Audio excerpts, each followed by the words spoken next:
Complete ਨਹੀਂ ਮੈਂ ਕਿਸੇ ਵੀ ਗੱਲ ਨੂੰ ਕਰ ਪਾਇਆ ਔਰ ਸਿਰਫ ਕੁਛ ਨਾ ਕੁਛ ਵਿੱਚੋਂ ਹਵਾਲੇ ਸੀਗੇ ਜਿਹੜੇ ਅਸੀਂ ਸ਼ੇਅਰ ਕੀਤੇ ਨੇ। ਜੇ ਅਸੀਂ ਡਿਟੇਲ ਬਾਅਦ ਜਾਈਏ ਤੇ ਬਹੁਤ ਸਾਰੇ ਜਿਹੜੇ ਨੇ ਉਹ ਸਵਾਲ ਨੇ, ਬਹੁਤ ਸਾਰੇ ਜਿਹੜੇ ਨੇ ਉਹ ਹਵਾਲੇ ਨੇ ਆਮੀਨ, ਜਿਨ੍ਹਾਂ ਦੇ ਬਾਰੇ ਮੈਂ ਕੁਐਸਚਨ ਬਣਾ ਕੇ ਹੀ ਜਿਹੜੇ ਲਿਖੇ ਹੋਏ ਸੀਗੇ, ਜਿਨ੍ਹਾਂ ਵਿੱਚੋਂ ਮੈਂ ਕੁਝ ਕੁਐਸਚਨ ਜਿਹੜੇ ਨੇ ਉਹ ਸ਼ੇਅਰ ਕੀਤੇ ਸੀਗੇ। 11ਵਾਂ ਦੇ ਵਿੱਚ 11 ਲਾਈਨ ਜਾਂ ਫਿਰ 11ਵਾਂ ਜੋ ਮੇਰੇ ਲਿਖਣ ਦੇ ਮੁਤਾਬਕ ਭਾਗ, ਜਿਹਦੇ ਵਿੱਚ ਨਬੀ ਕੋਲੋਂ 7 ਗਰਜਾਂ ਤੇ 7ਵੀਂ ਮੋਹਰ ਤੀਜੀ ਖਿੱਚ ਛੁਪਾਈ। 3 ਚੀਜ਼ਾਂ ਬ੍ਰਦਰ ਬ੍ਰਹਨਮ ਦੇ ਕੋਲੋਂ ਨਬੀ ਖੁਦਾ ਨੇ ਬ੍ਰਦਰ ਬ੍ਰਹਨਮ ਦੇ ਕੋਲੋਂ ਛੁਪਾ ਲਈਆਂ। Hallelujah hallelujah. 7ਵੀਂ ਮੋਹਰ,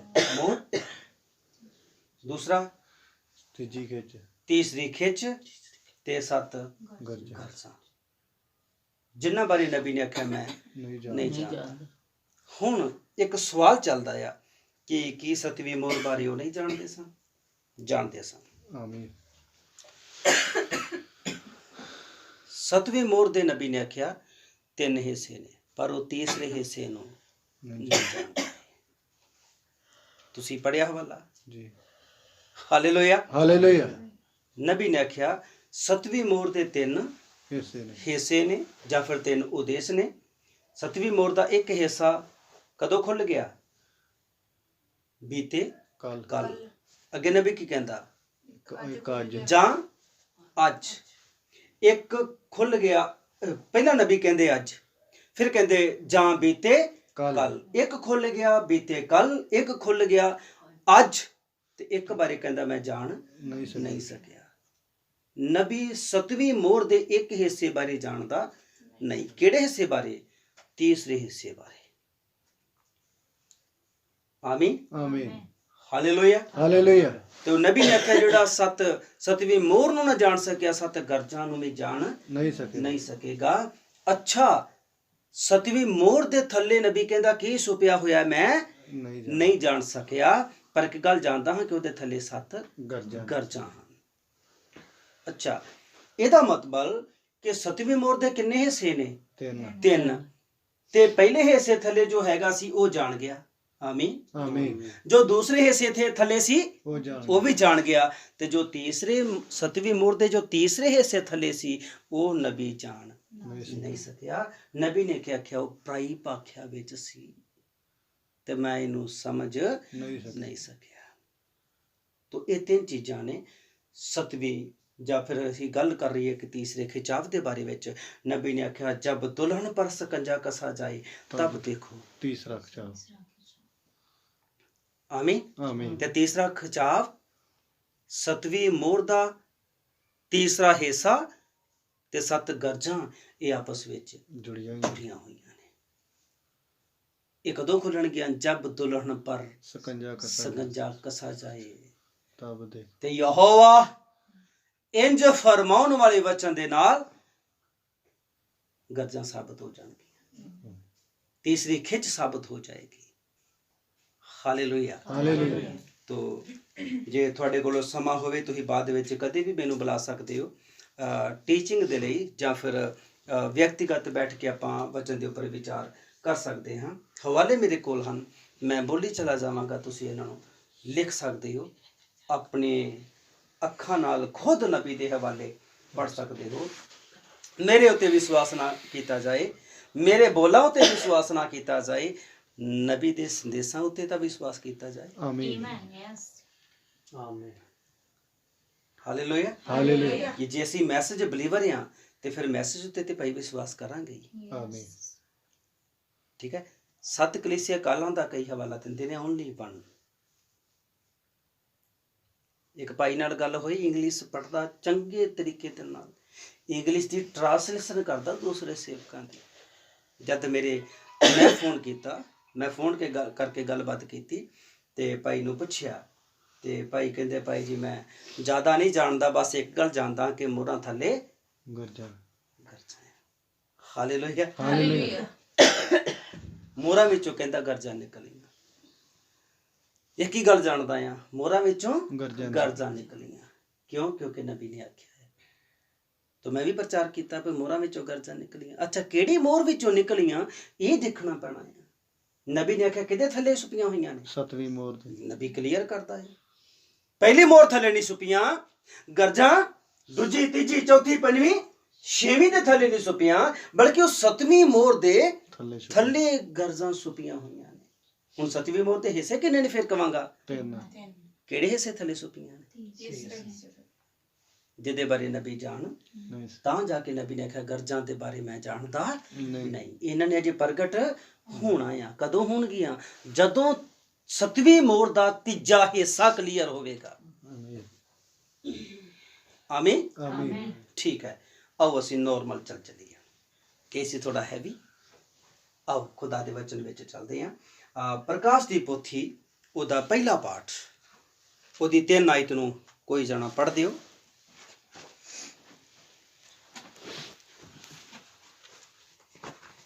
ਧੰਨ ਹੈ ਉਹ ਜਿਹੜਾ ਇਸ ਅਗੰਮ ਵਾਕ ਦੀਆਂ ਬਾਣੀਆਂ ਨੂੰ ਪੜ੍ਹਦਾ ਹੈ। ਹਾਂਜੀ, ਧੰਨ ਹੈ ਉਹ ਜਿਹੜਾ ਇਸ ਅਗੰਮ ਵਾਕ ਦੀਆਂ ਬਾਣੀਆਂ ਨੂੰ ਪੜ੍ਹਦਾ ਹੈ। ਨਾਲੇ ਉਹ ਜਿਹੜੇ ਸੁਣਦੇ ਹਨ, ਨਾਲੇ ਉਹ ਜਿਹੜੇ ਸੁਣਦੇ ਹਨ, ਅਤੇ ਜੋ ਕੁਝ ਇਹਦੇ ਵਿੱਚ ਲਿਖਿਆ ਹੋਇਆ ਹੈ ਉਹਦੀ ਪਾਲਣਾ ਕਰਦੇ ਹਨ, ਕਿਉਂ ਜੋ ਸਮਾਂ ਨੇੜੇ ਹੈ। ਅੱਛਾ, ਇਹ 3 ਤਰ੍ਹਾਂ ਦੇ ਲੋਕ ਇੱਥੇ ਆ ਗਏ। 3 ਤਰ੍ਹਾਂ ਦੇ ਲੋਕ। ਪਹਿਲੇ ਕਿਹੜੇ ਨੇ? ਧੰਨ ਨੇ ਜਿਹੜੇ ਵਚਨ ਨੂੰ ਪੜ੍ਹਦੇ ਨੇ। ਧੰਨ ਨੇ ਉਹ ਜਿਹੜੇ ਸੁਣਦੇ ਨੇ, ਉਹ ਵੀ ਧੰਨ ਨੇ। ਤੇ ਜਿਹੜੇ ਇਹਨਾਂ ਦੇ ਮੁਤਾਬਕ ਚੱਲਦੇ ਨੇ ਉਹ ਵੀ ਕੀ ਨੇ? ਧੰਨ ਨੇ। Hallelujah, hallelujah. ਗਹਿਰਾ ਵੀ ਆ, ਸਿੰਪਲ ਵੀ ਹੈ। ਸੁਲੇਮਾਨ ਦਾ ਮੰਦਿਰ ਸੀ ਤੇ ਬਹੁਤ ਲੋਕ ਸੁਲੇਮਾਨ ਦੇ ਮੰਦਿਰ ਦੇ ਕੋਲ ਆਉਂਦੇ ਸੀਗੇ। ਹਾਂਜੀ ਜੀ ਜੀ। ਬਹੁਤ ਸਾਰੇ ਲੋਕ ਨਹੀਂ ਵੀ ਸੀ ਆਉਂਦੇ,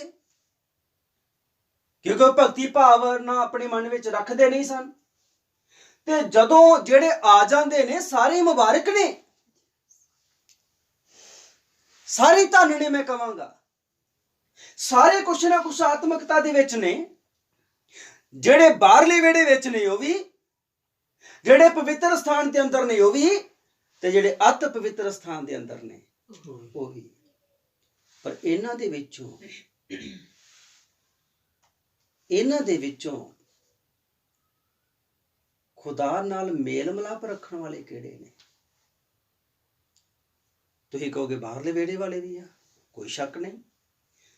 ਪਵਿੱਤਰ ਸਥਾਨ ਵਾਲੇ ਵੀ ਆ, ਕੋਈ ਸ਼ੱਕ ਨਹੀਂ। ਜਿਹੜੇ ਅਤ ਪਵਿੱਤਰ ਸਥਾਨ ਦੇ ਅੰਦਰ ਜਾਂਦੇ ਨੇ ਉਹ ਵੀ ਖੁਦਾ ਨਾਲ ਮੇਲ ਮਿਲਾਪ ਕਰਨ ਵਾਸਤੇ ਹੀ ਤਾਂ ਆਏ ਨੇ। ਪਰ ਦਰਅਸਲ ਖੁਦਾ ਦੇ ਰਿਆਲਮ ਨੂੰ ਉਹ ਜਾਣਦੇ ਨੇ ਜਿਹੜੇ ਤੀਸਰੇ ਸਥਾਨ 'ਚ ਜਾਂਦੇ ਨੇ, ਕਿਉਂਕਿ ਤੀਸਰੇ ਸਥਾਨ ਦੇ ਵਿੱਚ ਖੁਦਾ ਆ। ਆਮੀਨ। ਖੁਦਾ ਬਾਹਰਲੇ ਵਿਹੜੇ ਵਿੱਚ ਨਹੀਂ ਹੈ, ਕੱਲੇ ਪੜਨ ਵਾਲਿਆਂ ਦੇ ਕੋਲ ਨਹੀਂ ਹੈ। ਖੁਦਾ ਦੂਸਰੇ ਸਥਾਨ ਦੇ ਵਿੱਚ ਵੀ ਨਹੀਂ ਹੈ, ਜਿਹੜੇ ਸੁਣਦੇ ਨੇ ਉਹਨਾਂ ਦੇ ਵਿੱਚ ਵੀ ਨਹੀਂ ਹੈ। ਖੁਦਾ ਕਿੱਥੇ ਹੈ? ਧੰਨ ਨੇ ਜਿਹੜੇ ਇਹਨਾਂ ਦੇ ਉੱਤੇ ਚੱਲਦੇ ਨੇ, ਉਹ ਉਹਨਾਂ ਦੇ ਕੋਲ ਆ। ਮੇਰੀ ਭੈਣੋ, ਮੇਰੇ ਭਰਾਓ, ਮੇਰੇ ਹਮੇਸ਼ਾ ਹੀ ਸੰਦੇਸ਼ ਜਿਹੜੇ ਨੇ ਥੋੜੇ ਗਹਿਰਾਈ ਵਿੱਚ ਲੈ ਕੇ ਚਲੇ ਜਾਣ ਵਾਲੇ ਹੁੰਦੇ ਨੇ। ਗੌਰ ਕਰੀਏ ਅਸੀਂ ਅੱਜ ਕਿਹੜੇ ਸਥਾਨ ਤੇ ਆ।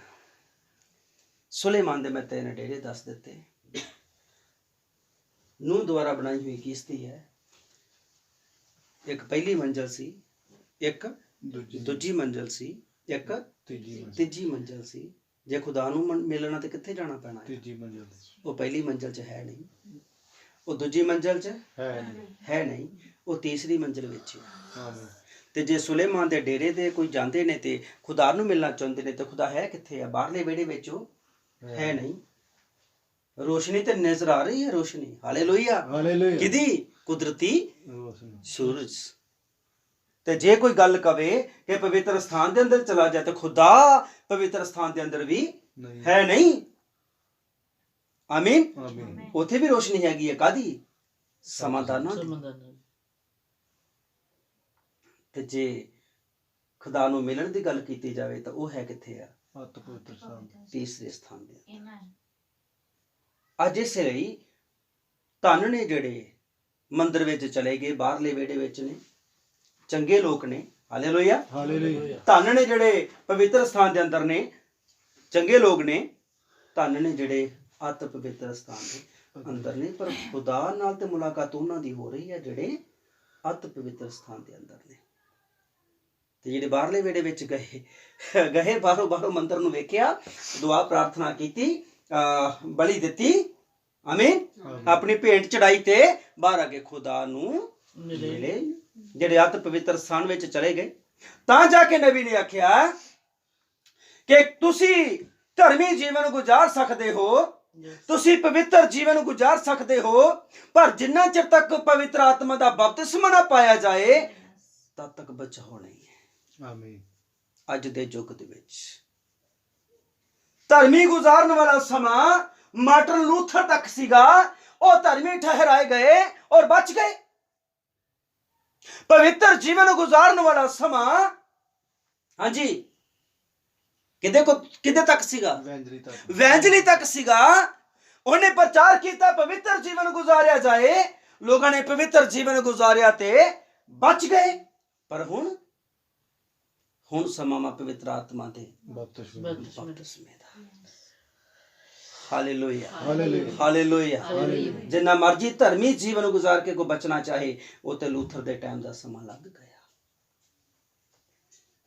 ਜਿੰਨਾ ਮਰਜੀ ਧਰਮੀ ਦੇ ਨਾਲ ਪਵਿੱਤਰ ਜੀਵਨ ਗੁਜ਼ਾਰ ਲਏ ਕਿ ਮੈਂ ਪਵਿੱਤਰ ਬਣ ਗਿਆ ਹਾਂ, ਤੇ ਦੇ ਨਾਲ ਸਾਨੂੰ ਪਵਿੱਤਰ ਆਤਮਾ ਦਾ ਬਪਤਿਸਮਾ ਪਾਉਣਾ ਜ਼ਰੂਰੀ ਹੈ। ਮੈਂ ਪਿੱਛੇ ਦੱਸ ਰਿਹਾ ਸੀਗਾ ਨਵੇਂ ਜਨਮ ਦੇ 3 ਸਟੈਪ। ਨਵੇਂ ਜਨਮ ਦੇ 3 ਸਟੈਪ। ਪਹਿਲਾ ਕਿਹੜਾ? ਧਰਮੀ ਠਹਿਰਾਇਆ ਜਾਣਾ, ਪਾਣੀ ਦਾ ਬਪਤਿਸਮਾ। ਹਾਂਜੀ, ਕਿਉਂ ਯਿਸੂ ਮਸੀਹ ਦੀ ਪਸਲੀ ਵਿੱਚੋਂ 3 ਚੀਜ਼ਾਂ ਬਾਹਰ ਨਿਕਲ ਕੇ ਆਈਆਂ। ਪਹਿਲਾ ਪਾਣੀ, ਫਿਰ ਲਹੂ ਤੇ ਫਿਰ ਜੀਵਨ। ਜੀਵਨ ਕੀ ਸੀ? ਆਤਮਾ। ਹਾਲੇਲੂਇਆ। ਅੱਜ ਮੈਨੂੰ ਤੇ ਤੁਹਾਨੂੰ ਪਹਿਲੇ ਪਾਣੀ ਦਾ ਬਪਤਿਸਮਾ ਤੇ ਉਸ ਤੋਂ ਬਾਅਦ ਬਾਈਬਲ 'ਚ ਲਿਖਿਆ ਹੈ ਬਾਣੀ ਦੁਆਰਾ ਸ਼ੁੱਧ ਕੀਤੇ ਜਾਣਾ। ਹੁਣ ਪਾਣੀ ਦੁਆਰਾ ਬਪਤਿਸਮਾ ਤਾਂ ਲੈ ਲਿਆ, ਹੁਣ ਬਾਣੀ ਕਿੱਥੇ ਆ? ਉਹ ਵਚਨ ਕਿੱਥੇ ਆ ਜਿਹੜਾ ਹਰ ਦਿਨ ਪ੍ਰਤੀ ਸਾਨੂੰ ਸ਼ੁੱਧ ਕਰੇ? ਉਹ ਵਚਨ ਤੋਂ ਤੇ ਅਸੀਂ ਬੜੇ ਦੂਰ ਚਲੇ ਜਾਂਦੇ ਆ। ਤੇ ਜੇ ਵਚਨ ਤੱਕ ਨਹੀਂ ਗਏ, ਪਵਿੱਤਰੀਕਰਨ ਤੱਕ, ਜੋ ਕਿ ਸਾਡਾ ਪਵਿੱਤਰੀਕਰਨ ਹੋ ਸਕੇ, ਜੇ ਅਸੀਂ ਉੱਥੋਂ ਤੱਕ ਨਹੀਂ ਗਏ ਤੇ ਫਿਰ ਪਵਿੱਤਰ ਆਤਮਾ ਦੇ ਬਪਤਿਸਮੇ ਤੱਕ ਤੇ ਬੜੀ ਦੂਰ ਦੀ ਗੱਲ ਹੈ। Hallelujah, hallelujah. ਪਾਣੀ ਦਾ ਬਪਤਿਸਮਾ ਲੈ ਲਿਆ। ਕੁਛ ਮੈਰਿਡ ਪੈਣਾ ਨੇ, ਕੁਛ ਅਨਮੈਰਿਡ ਪੈਣਾ ਨੇ, ਪਰ ਮੈਂ ਗੱਲ ਕਰਾਂਗਾ ਕਿਉਂਕਿ ਵਚਨ ਦੇ ਥਰੂ ਹੈ। ਨਵੇਂ ਜਨਮ ਦੇ 3 ਸਟੈਪਾਂ ਦੀ ਗੱਲ ਕਰਾਂ ਤਾਂ ਦੇਖਿਓ, ਇੱਕ ਔਰਤ ਦੇ ਪੇਟ ਦੇ ਅੰਦਰ ਇੱਕ ਬੱਚਾ ਹੈ, ਗੰਦਗੀ ਨਾਲ ਭਰਿਆ ਹੋਇਆ ਹੈ। ਜਨਮ ਲੈਂਦਾ ਹੈ ਤੋ ਪੇਟ ਤੋਂ ਬਾਹਰ ਆ ਗਿਆ, ਫਿਰ ਵੀ ਗੰਦਗੀ ਨਾਲ ਭਰਿਆ ਹੋਇਆ ਹੈ। ਉਹਦੇ ਕੰਨਾਂ ਵਿੱਚ ਗੰਦਗੀ, ਮੂੰਹ 'ਚ ਗੰਦਗੀ, ਨੱਕ 'ਚ ਗੰਦਗੀ, ਕੰਨ 'ਚ ਗੰਦਗੀ, ਗੰਦਗੀ ਨਾਲ ਭਰਿਆ ਹੋਇਆ ਹੈ। ਆਪਣੇ ਆਪ ਨੂੰ ਆਪ ਸਾਫ਼ ਕਰ ਲਓ। ਉਹ ਬੱਚਾ ਹੈ, ਆਪਣੇ ਆਪ ਨੂੰ ਆਪ ਸਾਫ਼ ਕਰ ਲਓ। No sir. ਨਹੀਂ, ਕਿਹਦੇ ਹੱਥ ਜਾਊਗਾ? ਦਾਈ ਦੇ। ਕਿਸੇ ਡਾਕਟਰ ਦੇ, ਕਿਸੇ ਦਾਈ ਦੇ ਹੱਥ ਵਿੱਚ ਜਾਊਗਾ। ਫਿਰ ਦਾਈ ਕੀ ਕਰੂਗੀ? ਉਹਦੇ ਕੰਨ ਸਾਫ਼ ਕਰੂਗੀ, ਉਹਦਾ ਮੂੰਹ ਸਾਫ਼ ਕਰੂ, ਉਹਦੀਆਂ ਅੱਖਾਂ ਸਾਫ਼ ਕਰੂ, ਉਹਦਾ ਨੱਕ ਸਾਫ਼ ਕਰੂ, ਉਹ ਗੰਦਗੀ ਤੋਂ ਉਹਨੂੰ ਸਾਫ਼ ਕਰੂ। ਮੇਰੀਓ ਭੈਣੋ ਤੇ ਮੇਰੇ ਭਰਾਓ, ਅੱਜ ਜਦੋਂ ਅਸੀਂ ਨਵਾਂ ਜਨਮ ਲੈਣਾ ਆ, ਅਸੀਂ ਇਸ ਸੰਸਾਰ ਦੀ ਗੰਦਗੀ ਨਾਲ ਭਰੇ ਹੋਏ ਚਰਚ ਵਿੱਚ ਆਉਂਦੇ ਹਾਂ। Hallelujah, hallelujah. ਇਹ ਸੰਸਾਰ ਦੀ ਗੰਦਗੀ ਦੇਖਣਾ, ਅੱਖਾਂ 'ਚ ਗੰਦਗੀ ਹੈ, ਗਲਤ ਮੂਵੀਜ਼ ਦੇਖਣੀਆਂ, ਗਲਤ ਵੀਡੀਓਜ਼ ਦੇਖਣੀਆਂ, ਸਾਡੀ ਅੱਖਾਂ ਗੰਦਗੀ 'ਚ ਹੈ। ਸਾਡਾ ਗਲਤ ਸੁਣਨਾ, ਸਾਡੇ ਕੰਨ ਗੰਦਗੀ ਨਾਲ ਭਰੇ ਹੋਏ ਨੇ, ਗੰਦਾ ਬੋਲਣਾ, ਸਾਡਾ ਮੂੰਹ ਗੰਦਗੀ ਨਾਲ ਭਰਿਆ ਹੋਇਆ ਹੈ। ਸਮਝ ਆ ਰਹੀ ਹੈ ਭਾਈ? ਆਮੀਨ। ਗਲਤ ਸੁਣਨਾ, ਸਾਡਾ ਨੱਕ ਗੰਦਗੀ ਨਾਲ ਭਰਿਆ ਹੋਇਆ ਹੈ। ਚਾਹੁੰਦੇ ਅਸੀਂ ਨਵਾਂ ਜਨਮ, ਅਸੀਂ ਸੰਸਾਰ ਚੋਂ ਬਾਹਰ ਤਾਂ ਗਏ, ਬੱਚਾ ਮਾਂ ਦੇ ਪੇਟ ਤੋਂ ਬਾਹਰ ਤਾਂ ਆ ਗਿਆ, ਪਰ ਅਜੇ ਵੀ ਗੰਦਗੀ ਨਾਲ ਭਰਿਆ ਅਸੀਂ ਸੰਸਾਰ ਚੋਂ ਬਾਹਰ ਤਾਂ ਆ ਗਏ, ਪਰ ਅਜੇ ਵੀ ਸਾਡਾ ਦੇਖਣਾ, ਮੋਬਾਈਲ ਤੇ ਦੇਖਣਾ, ਸਾਡਾ ਕੰਨਾਂ ਨਾਲ ਸੁਣਨਾ, ਸਾਡਾ ਖਾਣਾ ਤੇ ਸਾਡਾ ਬੋਲਣਾ ਅਜੇ ਵੀ ਗੰਦਗੀ ਨਾਲ, ਅਜੇ ਵੀ ਸਾਡੀਆਂ ਅੱਖਾਂ ਸਾਫ਼ ਨਹੀਂ, ਸਾਡਾ ਦੇਖਣਾ ਸਹੀ ਨਹੀਂ, ਸਾਡੀਆਂ ਅੱਖਾਂ ਵੀ ਗੰਦਗੀ ਦੇ ਨਾਲ। ਤੇ ਫਿਰ ਜਿਵੇਂ ਇੱਕ ਨਵਾਂ ਜਨਮਿਆ ਬੱਚਾ ਭਾਵੇਂ ਮਾਂ ਦੇ ਪੇਟ ਗੰਦਗੀ ਤੋਂ ਬਾਹਰ ਆ ਗਿਆ, ਪਰ ਅਜੇ ਵੀ ਗੰਦਗੀ ਨਾਲ, ਤੇ ਇੱਕ ਦਾਈ ਦੇ ਹੱਥ ਵਿੱਚ ਚਲਾ ਜਾਂਦਾ ਹੈ ਤਾਂ ਕਿ ਉਹਨੂੰ ਸਾਫ਼ ਕਰੇ। ਮੇਰੀ ਭੈਣੋ ਤੇ ਮੇਰੇ ਭਰਾਓ, ਜਦੋਂ ਅਸੀਂ ਸੰਸਾਰ ਚੋਂ ਬਾਹਰ ਆ ਜਾਂਦੇ ਹਾਂ, ਆਮੀਨ ਆ, ਬਾਹਰ ਤਾਂ ਅੱਗੇ, ਪਰ ਅਜੇ ਵੀ ਸਾਡੀਆਂ ਅੱਖਾਂ, ਸਾਡੇ ਕੰਨ, ਮੈਂ ਤੁਹਾਨੂੰ ਦੱਸ ਦਿੱਤਾ ਕਿਹੜੀ ਕਿਹੜੀ ਗੰਦਗੀ ਨਾਲ ਭਰੇ ਹੋਏ ਨੇ ਜੀ। ਤੇ ਸਾਨੂੰ ਕਿਸੇ ਨਾ ਕਿਸੇ ਦਾਈ ਮਾਈ ਦੇ ਹੱਥ, ਇੱਕ ਪਾਸਟਰ ਦੇ ਹੱਥ ਵਿੱਚ ਚਲੇ ਜਾਣਾ। ਬਿਨਾਂ ਦਾਈ ਮਾਈ ਤੋਂ ਬੱਚਾ ਆਪਣੇ ਆਪ ਨੂੰ ਸਾਫ਼ ਕਰ ਨਹੀਂ ਸਕਦਾ। ਉਹ ਫਿਰ ਦੇਖੂਗਾ ਗੰਦਗੀ ਕਿੱਥੇ ਰਹਿ ਗਈ, ਕਿਉਂਕਿ ਜਾਣਦਾ ਹਾਲੇਲੂਇਆ, ਅਜੇ ਦੇ ਸੁਣਨ ਵਿੱਚ ਪ੍ਰੋਬਲਮ, ਅਜੇ ਵੀ ਇੱਕ ਦੂਜੇ ਗਾਣੇ ਸੁਣਦਾ ਹੈ। ਆਮੀਨ। ਅਜੇ ਮੈਂ ਪਿੱਛੇ ਜੇ ਆਇਆ ਸੀਗਾ, ਤੇ ਪਿੱਛੇ ਜੇ ਆਇਆ ਸੀ ਤੇ ਕੀ ਦੇਖਿਆ ਸੀ, ਟੈਲੀਵਿਜ਼ਨ ਆਇਆ ਤੇ ਉਹ ਕੀ ਲਗਾਈ ਸੀਗੀ ਡਿਸਪਲੇ, ਤੇ ਮੈਨੂੰ ਕੀ ਲੱਗਿਆ, ਇਹ ਅਜੇ ਅੱਖਾਂ ਦੇ ਵਿੱਚ ਗੰਦਗੀ ਹੈ। ਆਮੀਨ। ਤੇ ਇੱਕ ਪਾਸਟਰ ਦਾ ਕੰਮ ਕੀ ਹੈ, ਉਹਨੂੰ ਉਸ ਹਾਲਾਤ ਵਿੱਚੋਂ ਬਾਹਰ ਲੈ ਕੇ ਆਉਣਾ। ਦਾਈ ਦਾ ਕੰਮ ਕੀ, ਅੱਖਾਂ ਨੂੰ ਸਾਫ਼ ਕਰਨਾ। ਮੇਰੀ ਭੈਣੋ ਮੇਰੇ ਭਰਾਓ, ਭਾਵੇਂ ਅਸੀਂ ਸੰਸਾਰ ਵਿੱਚੋਂ ਬਾਹਰ ਨਿਕਲਣ ਦੀ ਕੋਸ਼ਿਸ਼ ਕਰਦੇ ਹਾਂ, ਪਰ ਫਿਰ ਵੀ ਸੰਸਾਰ ਦੀ ਕੋਈ ਨਾ ਕੋਈ ਵਸਤੀ ਸਾਨੂੰ ਫੜ ਲੈਂਦੀ ਹੈ। ਇਸ ਲਈ ਇੱਕ ਦਾਈ ਮਾਈ ਦੇ ਹੱਥ ਵਿੱਚ ਚਲੇ ਜਾਣਾ ਜ਼ਰੂਰੀ ਹੈ। ਮੇਰੇ ਕਹਿਣ ਦਾ ਮਤਲਬ ਇੱਕ ਪਾਸਟਰ ਦੇ ਹੱਥ ਵਿੱਚ ਸਾਨੂੰ ਪੈ ਜਾਣਾ ਜ਼ਰੂਰੀ ਹੈ। ਨਬੀ ਨੇ ਪਤਾ ਕੀ ਆਖਿਆ, ਬਾਈਬਲ ਵੀ ਬਿਆਨ ਕਰਦੀ ਹੈ, ਆਪਣੇ ਪ੍ਰਾਣ ਆਪਣੇ ਅਜ਼ਾਲੀ ਦੇ। ਤੇ ਜਿਹਦਾ ਕੋਈ ਅਜ਼ਾਲੀ ਨਾ ਹੋਵੇ ਉਹ ਕਿਹਨੂੰ ਪਤਾ, ਜਿਹਦਾ ਕੋਈ ਅਜ਼ਾਲੀ ਨਾ ਹੋਵੇ ਉਹ ਆਪਣੇ ਪ੍ਰਾਣ ਕਿਹਦੇ ਹੱਥ ਵਿੱਚ ਦੇਵੇਗਾ। ਸੋ ਇੱਕ ਅਜ਼ਾਲੀ ਦਾ ਹੋਣਾ ਬਹੁਤ ਜ਼ਰੂਰੀ ਹੈ। ਮਿਸਰ ਤੋਂ ਨਿਕਲੇ, ਉਹਨਾਂ ਦਾ ਇੱਕ ਅਜ਼ਾਲੀ ਸੀ। ਕੌਣ ਸੀ? ਮੂਸਾ। ਅੱਗੇ ਅੱਗੇ ਚੱਲ ਰਿਹਾ ਸੀ। ਮੂਸਾ ਦ੍ਰਿਸ਼ ਤੋਂ ਚਲਾ ਗਿਆ, ਹਾਲੇਲੂਇਆ। ਯਹੋਸ਼ੂਆ ਦ੍ਰਿਸ਼ ਤੇ ਆ ਗਿਆ। ਯਹੋਨਾ ਦ੍ਰਿਸ਼ ਤੇ ਸੀ, ਯਹੋਨਾ ਦ੍ਰਿਸ਼ ਤੋਂ ਚਲਾ ਗਿਆ। ਯਿਸੂ ਮਸੀਹ ਦ੍ਰਿਸ਼ ਤੇ ਆ ਗਿਆ। ਯਿਸੂ ਮਸੀਹ ਦ੍ਰਿਸ਼ ਤੋਂ ਚਲਾ ਗਿਆ, 120 ਦ੍ਰਿਸ਼ ਤੇ ਆ ਗਏ। 120 ਚਲੇ ਗਏ, ਪੌਲਸ ਆ ਗਿਆ। ਹਾਲੇਲੂਇਆ। ਔਰ ਇਸ ਤਰੀਕੇ ਨਾਲ ਉਹ ਪ੍ਰਾਈਆਂ ਕੌਮਾਂ ਦੇ ਵਿੱਚ ਵੀ ਪੌਲਸ ਤੋਂ ਬਾਅਦ ਵਿੱਚ ਅਰੀਨੀਅਸ, ਕੋਲੰਬਾ, ਮਾਰਟਨ ਲੂਥਰ, ਔਰ ਇਸੇ ਤਰੀਕੇ ਦੇ ਨਾਲ ਇਹ ਚੱਲਦੇ ਚਲੇ ਗਏ।